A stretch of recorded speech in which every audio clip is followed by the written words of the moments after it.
unha palabra sinxela. Imos debuxar un can coa palabra can. Esa mistura de palabras e de imaxes saiu este obradoiro que se chama Grafiti e Letras. No que é importante realmente son as letras. O que pasa que o grafiti é, digamos, ese medio novidoso polo cal eu intento chegar aos adolescentes.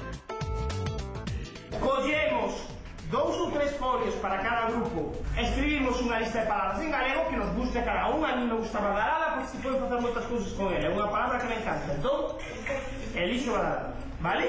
E vou asignando un mural. Bueno, división de grupos. É dicir, achegar aos rapaces dunha perspectiva moderna e actual do galego e facelo máis moderno, é dicir, ampliable a todos os usos, iso para min é o fundamental.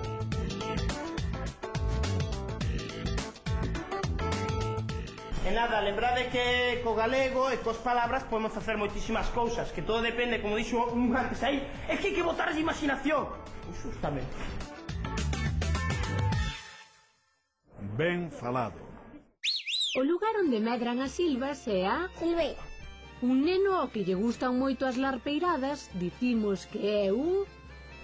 Alarbeiro. Mas como sabes?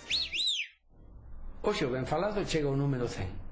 E o equipo de persoas que facemos esta cousiña que dura un café procuramos poñer sempre unha pinga de luz e unha pinga de afecto. Luz explicándolles algunha curiosidade da nosa lingua para que vostedes digan: pois ten o seu mérito isto que nos falamos todos os días. E afecto porque se o galego ten algún problema non o ten aquí, teno aquí. Por iso nos lles damos a ver a enorme creatividade que hai no mundo da infancia, da adolescencia, da mocidade, da universidade, da empresa, das novas tecnoloxías e mesmo en universidades estranxeiras.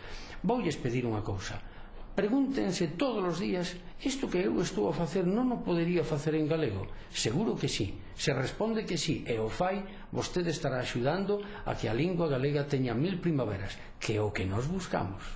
Agur.